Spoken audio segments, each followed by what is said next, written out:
우금치의 마지막 결전. 전봉주는 어쩔 수 없이 노성과 풋기로 물러나 전열을 정비했다. 자녀 농민군과 다른 지방의 농민군을 불러 모으고 화약과 무기를 점검했다. 이때 농민군 수는 2만여 명이었다. 그들은 11월 7일과 8일 사이 두 부대로 나뉘어 진격했다. 한 부대는 경천의 들판을 치달려 문어미로 들어갔고 또 다른 한 부대는 노성의 뒷산을 넘어 이인으로 달려갔다. 두 부대가 공주 성내를 삼면에서 포위하는 형국이었다. 농민군은 진격하면서 대포를 쏘았고 깃발을 흔들며 함성을 질렀다. 관군 쪽에서는 주력군을 이인 방향으로 나가게 했다. 일본군과 관군은 이인의 길목과 우금치의 병력을 집중 배치했다. 우금치의 길이 뚫리면 바로 충청 감영이 함락될 것을 우려했기 때문이다. 모리오 마사이치 대위는 우금치 옆 견준봉 언저리에 일본군을 배치하고 농민군의 동정을 엿보았다. 이인 쪽을 지키던 관군은 원조경을 이용해 농민군의 동정을 낱낱이 살폈다. 전봉준이 이끄는 농민군은 일제히 이인으로 몰려가 기습했다. 이인을 지키던 관군은 후퇴할 겨를도 없이 포위되었다. 날이 어두워지자 농민군은 이인 주변의 산에 올라 일제히 횃불을 밝혔다. 수많은 횃불이 타오르자 산은 마치 불로 이루어진 성처럼 보였다. 밤이 깊도록 농민군이 지르는 함성과 쏘아대는 포성이 요란했다. 더 견딜 수 없었던 관군은 어둠을 틈타 부상자를 담가에 싣고 조용히 후퇴했다. 관군은 배후의 전선인 우금치로 물러났다. 일단 농민군이 승세를 잡은 형국이었다. 기세가 한껏 오른 농민군은 우금치 방면으로 조금씩 조심스럽게 전진했다. 20여리에 불과한 거리였으나 상대의 막강한 화력에 조심스러울 수밖에 없었다. 우금치를 최후의 보루라고 판단한 일본군도 물러설 수 없었다. 다음 날인 11월 9일 아침이 밝았다. 공주 쪽에서 바라볼 때 우금치에서 가장 높은 중앙에 일본군이 배치되었고 오른쪽 견준봉 옆과 고개 바로 밑에 관군이 배치되었다. 일본군은 포대를 설치하고 솔가지와 가랑잎으로 위장했다. 또 충청감영의 외곽인 주봉 언저리에는 공주영장 이기동이 진을 치고 있었고 감영 뒷산인 봉황산에는 민병들이 지키고 있었다. 즉 우금치와 감영 주변의 봉우리를 일본군과 관군이 일자로 철통같이 에워싸고 개미 한 마리 기어들지 못하게 막았다. 또 효포와 쌍수산성, 금강나루 주변에도 경리청과 공주목 군사들이 곳곳에 포진해 있었다.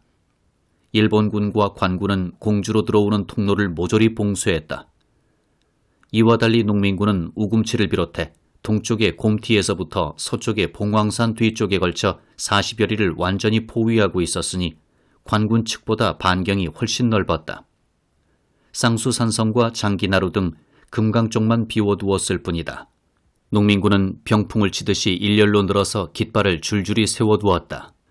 농민군은 이른 아침부터 하루 종일 이곳저곳에 출몰했다. 관군 쪽의 방비가 조금 느슨하다 싶으면 산골짜기를 기어 올라오고 대포를 몇 방 쏘다가 재빨리 달아났다. 동선의 범위가 매우 넓었다. 우금치를 철통같이 방어하는 관군과 일본군 주위를 분산시키려는 의도였을 것이다. 잠을 자지 못하고 밥도 제대로 먹지 못해 지치는 것은 서로 마찬가지였다. 우금치 주변의 전황은 더욱 어지러웠다. 산 아래에 진을 친 농민군은 일본군을 올려다보고 있었다.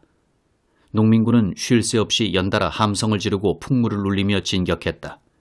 위세를 과시하고 겁을 주려는 움직임이었다. 정오가 되기 직전이었다.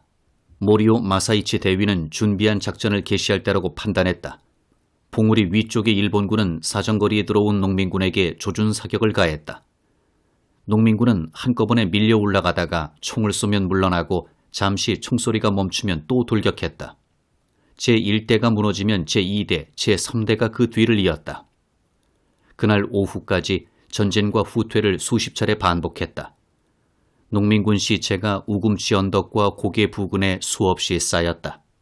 시체에서 흘러나온 피가 흰 눈을 붉게 물들였다가 얼어붙었다. 저녁 무렵 한 무리의 농민군이 다시 깃발을 흔들며 견준봉과 세제를 향해 미끄러지고 자빠지면서 돌격했다. 농민군이 산등성이에 다가오면 등성이에 늘어서 있던 관군이 일제히 총을 쏘았다. 그러면 농민군은 잠시 물러났다가 다시 올라왔다. 이렇게 일진일퇴를 4, 50차례 거듭했다.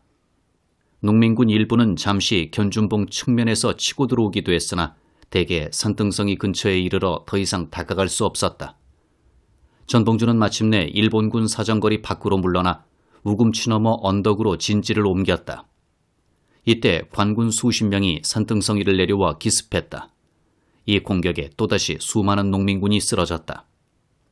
처절한 접전이 끝난 뒤 전봉주는 군사를 점검했다.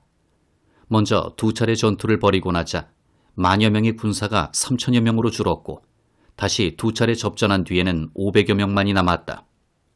유효 사거리가 훨씬 긴 연발 소총을 상대로 화승총을 들고 돌격했으니 처음부터 당해낼 재간이 없었다. 수많은 사상자가 발생한 끝에 소수의 농민군 무리만이 남자 전봉주는 우금치에 마지막 보루를 벌이고 남은 농민군을 이끌고 후퇴했다. 일본군과 관군은 농민군 주둔지에서 대포, 총칼, 깃발 등 많은 물품을 노획했다. 대포 같은 중요한 무기를 버리고 간 것은 상황이 그만큼 절박했음을 보여준다. 관군은 남쪽 길로 달아나는 농민군을 시별히 추격했다. 부상당한 농민군은 다리를 절룩거리며 쫓기다가 관군의 총칼에 쓰러졌다. 밤이 어두워지자 관군은 추격을 그만두고 돌아와 승리를 자축했다. 이때의 기록을 살펴보면 우금치 언저리에 쌓인 시체가 산을 가득 메웠다. 효포의 개울에는 피가 가득 고여 흘렀다고 적혀있다.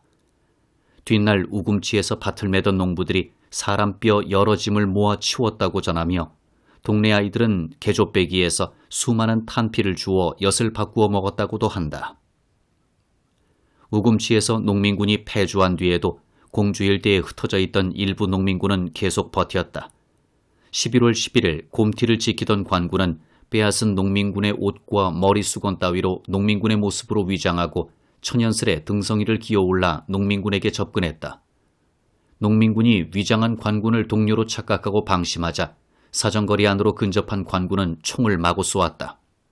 농민군이 달아나자 관군은 대포, 연환 등의 무기를 많이 노획했다. 이 곰티 전투를 끝으로 공주를 포위하고 있던 농민군은 완전히 사라졌다.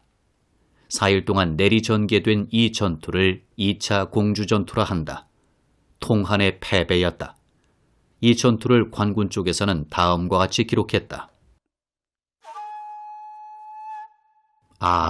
저들 수만 명의 비류가 4, 50리에 걸쳐 포위해왔다. 길이 있으면 빼앗고 높은 봉우리를 다투어 차지했다. 동쪽으로 소리치면 서쪽에서 달려가고 왼쪽에서 번쩍하다가 오른쪽에서 튀어나와 깃발을 휘두르고 부구를 울리면서 죽음을 무릅쓰고 먼저 고지에 올라왔다. 전애들은 무슨 의리이며 전애들은 무슨 담약인가. 그들의 행동을 말하고 생각하니 뼈가 떨리고 마음이 서늘해진다. 선봉진 일기.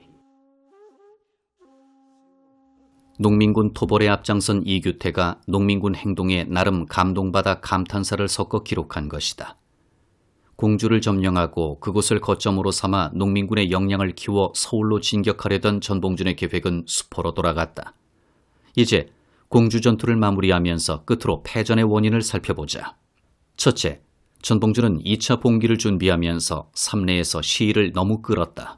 북접 교단 지도자들의 호응과 동의를 얻는데 너무 시간을 빼앗겼던 것이다. 전봉준이 삼내에서 한 달쯤 머뭇거리면서 일본군과 관군보다 한 발 앞서 공주를 점령할 기회를 잃었다. 일본군은 그동안 만반의 준비를 하고 경기도 충청도 일대에서 봉기한 농민군을 토벌하고 공주로 먼저 진격했던 것이다.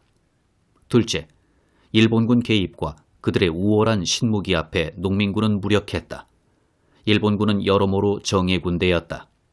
그들은 유럽식 근대 전술을 익히고 성능 좋은 연발 소총을 운용했다. 농민군이 확보한 천보총 따위의 화승총은 유효 사거리 등의 성능에서 소총과 대적할 수 없었다. 관군도 일본군의 지휘를 받으면서 화승총 대신 근대식 소총으로 무장했다. 또한 농민군은 보급품이 모자라 추위 속에서 굶어가며 전투를 한 반면 관군 측은 장기전에 대비해 군량미와 생필품 등을 넉넉하게 공급받았다. 농민군이 배급받은 주먹밥은 추위에 얼어붙어 씹기조차 힘들었다. 셋째, 전국 각지의 농민군 역량을 온전히 결집하지 못했다. 뒤늦게 북접에서 대동원령을 내렸으나 이미 통로가 차단되어 황해도, 강원도, 경상도 농민군이 공주에 합류할 수 없었다. 이런 분석에도 불구하고 어쩌면 일본군 승리는 예정되었던 것이라 볼 수도 있다. 일본군은 청일전쟁에서도 승리했으며 뒷날 러일전쟁에서도 승리한 막강한 군사력을 보유한 군대였다. 다만 농민군이 일본군의 개입 없이 오직 관군과 전투를 벌였다면 공주나 서울 점령이 가능했을 수도 있었을 것이다. 당시 조선 정규군의 힘은 그 수로나 무기로나 용맹으로나 보잘것없었다. 공주 전투의 실패로 서울로 진격하려던 대담하고 원대한 계획은 물거품이 되었다.